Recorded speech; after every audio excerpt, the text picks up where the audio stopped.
So here we have the Ford Kuga ST line automatic on a 69 plate. I'm going to start off by showing you around the outside of the car, and then we'll hop in and run through some controls on the inside. But from the outside you can see it's a 5-door car with alloy wheels and tinted windows. Let's start off inside the boot and then work our way around the rest of the car from there. As we approach the back of the car, you can see we have reversing sensors, plenty of boot space, along with that 60/40 split folding rear seat should you wish to increase the space even further. And then underneath this tray section, a space saver spare wheel. So we're just going to work our way back round to the front of the car, and then we'll hop in and run through some controls on the inside. But now that we've done a full circle of it, you can see it's in excellent condition the whole way round. Just briefly before we climb in, I think it's well worth seeing the interior from this exterior point of view. There's plenty to run through on the dashboard, so let's hop in and we'll do that right now. Okay, now that we're inside the car, we're going to start with the dials. On the left-hand side, we have the Rev Counter, and on the right-hand side, the speedometer. In the middle, you can see the total miles in this car. They are 18,426.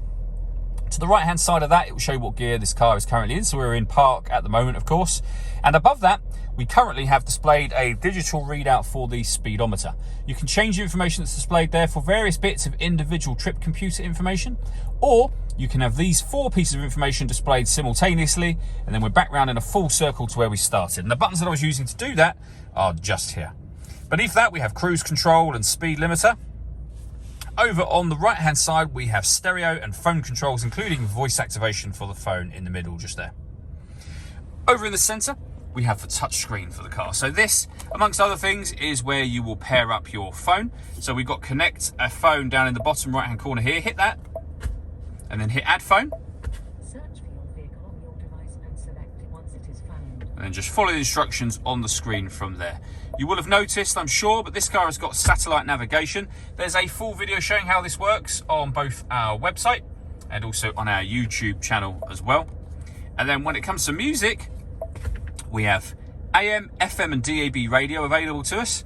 We have a CD player and Bluetooth audio as well. So once you pair your phone, not only can you make and receive phone calls, you'll also be able to stream your music wirelessly as well.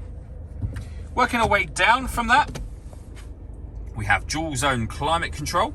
So you can adjust the passenger temperature and the driver temperature. You can increase and decrease the fan speed.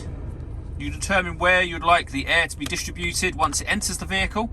And then when you're happy with those settings, this button turns your air conditioning off in this case, or back on again, or hit auto. The car will now take control of the fan speed and the direction of the air for you in order that it maintains the temperatures that you've asked for.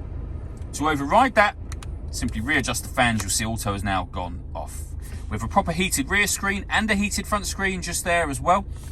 Beneath that, this button turns off your stop and start. This car is designed to cut out when it's stationary in traffic, which in turn will save you fuel. The system is now off. We can turn the parking sensors on or off from there. And then this button will turn on the autonomous parking. This car is able to parallel park or perpendicular park itself. Again, we've done a couple of videos showing how this works that you can find on our website and YouTube channel.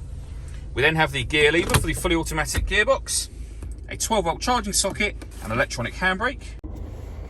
And then lastly, the panoramic glass roof for the car. So you have a button up here, give that a push, and the sunblind will open up. You can then open the sunblind all the way to the back of the rear seats. You could leave it like that and let in, obviously, lots of extra light to the car, or you can open this front section here as a proper sliding sunroof, should you wish to. All that leaves me to say is thank you for taking the time to watch this video. If you'd like to come and see the car in person and have a test drive, please feel free to call any of our MJA sites. We'd love to hear from you soon.